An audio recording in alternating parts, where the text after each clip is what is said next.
Mr Stringer. It's a pleasure to serve under your chairship. I thank the honourable member for Poplar and Limehouse for securing this important debate and bringing her tragic experiences to the benefit of others. I also congratulate my honourable friend, the member for Lichfield, for his work to launch the APPG for the survivors of Fayed and Harrods, alongside my honourable friend, the member for North East Fife, a huge scandal that affects women across the country. There's been lots of talk in recent years in the build-up to this debate, and indeed here in the Chamber today, about changing social attitudes, educating men to stamp out violence against women and girls at its root. We've all heard the terrifying statistics that 7 out of 10 women have experienced some form of sexual harassment in public. Each London borough faces over 2,000 domestic abuse offences and 4,000 incidents annually. And that even in the context of known underreporting, the Metropolitan Police recorded an average of 24 reports of domestic violence per day in 2023. I think it's important that we also bring into sharper focus a crucial fact, that we have a role. And I mean we, not just as legislators gathered here today, but also the wider public sector and its various arms of governance and jurisprudence. We have a role and a responsibility to lead from the front. And I'd link here to the calls by the honourable member for Milton Keynes Central for us to become the first white ribbon parliament would make a small step in that direction. Because whilst it's true that far too often changes in this place happen because of a changing world beyond our gates, it is also true that in many ways society looks to the state to take the moral lead on the fundamental issues of equality and justice. And when the state is failing in its duty to take that moral leadership, we don't just compound the problems, we actively undermine efforts happening across society to tackle them.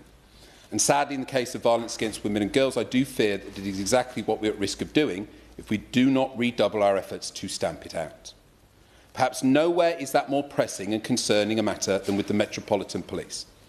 It can no longer be denied or ignored that there are elements in the force who hold views that are entirely incompatible with the state taking this issue seriously. And whilst there has been commendable work done by Commissioner Rowley, who I've met and trust is treating historic mission with the gravity required of it, recent events have underlined that this is still a serious systemic problem.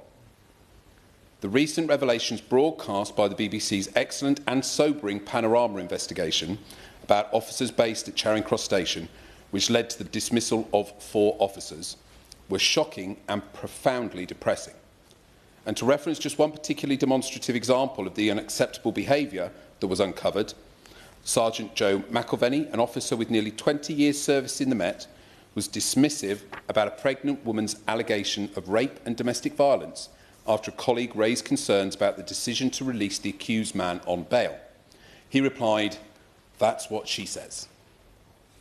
The station had been the focus of an investigation by the police watchdog, the Independent Office for Police Conduct, into bullying and discrimination nearly 4 years ago. It found that some officers had discussed hitting their girlfriends, shared offensive and discriminatory comments and joked about rape in a private group chat. And yet nothing changed. Mr Chair, these are not isolated incidents, and nor am I latching onto the most recent example for ease. We know there is a systemic problem in the Met. The Casey Review in 2023 told us that 1 in 3 female officers had experienced sexism at work, and 1 in 10 had experienced sexual harassment or assault. And we are left asking ourselves, 4 years on from the death of Sarah Everard, is work really happening at the appropriate pace to root out these men from the force? Fundamentally, this is about trust. We would always encourage any woman fleeing violence or looking to report an assault or harassment to find a police officer and seek their protection. I think that's a fundamental tenet of a free and fair society. But like many men across London, I simply cannot provide them the total guarantee that doing so means they will be met with the support of someone who understands and respects the problem they are facing. Or more importantly, respects and understands women themselves and all of the manifold challenges they are facing. That is an awful place for society to be in. The uniform of the Met should be a symbol of trust, not a shield for misogyny, hatred and racism. But too many police officers have broken that trust. Policing is done by consent, and trust in the police is essential for the safety of Londoners. But incidents like this dramatically undermine that trust. The Home Secretary has a responsibility to intervene and work with the Met to tackle this behaviour owing to their unique role in the governance of the Met. And I'd invite the Minister today to tell us in more detail what the government is doing, not just to tackle the misogyny that spurs violence against women and girls across society, but also crucially closer to home in the arms of the state, directly under the purview of the Home Office. And Mr Stringer, it isn't just in policing that these issues rear their ugly head, but across other arms of the state too. The Crown Prosecution Service, perhaps most notably, is failing victims of violence against women and girls on such a frequent basis that it is undermining the trust of women everywhere that they can ever truly seek justice. I know this quite vividly. When I met with Claire Waxman in her role as Victims Commissioner for London, I heard about women left waiting for months, even years, with their lives on hold while cases crawl through the CPS. And I've also listened to the stories of so many of my constituents who have had to retreat from seeking justice despite the awful things that happened to them. One constituent was kept waiting for 2 years whilst her abuser was released on bail, only to be told that, even though what had happened to her constituted common assault, a charge of actual bodily harm could not be pursued due to the amount of time that had elapsed since the incident. That is despite the fact that several lawyers during that time period, while she was waiting powerlessly for the CPS to move forward, agreed that the incident met the threshold for ABH. Colleagues, I sincerely invite you to consider the scale of that Orwellian, Kafkaesque, bureaucratic nightmare, the powerlessness, anxiety and exhaustion that wrought upon my constituent, and the distance we have allowed ourselves to travel as a society from the promise of justice for all by allowing the CPS to become so gridlocked, so backed up and broken that it is telling female victims of crime that they cannot seek justice through the state system because of the system's own failings. And in case anyone doubts these failings are not serious and speak to a lack of evidence, let me tell the House about another constituent of mine who was assaulted in broad daylight on public transport during rush hour in full view of CCTV cameras, who is still waiting now 2 years later for the CPS to move forward with charges. The situation beggars belief. It is utterly unacceptable.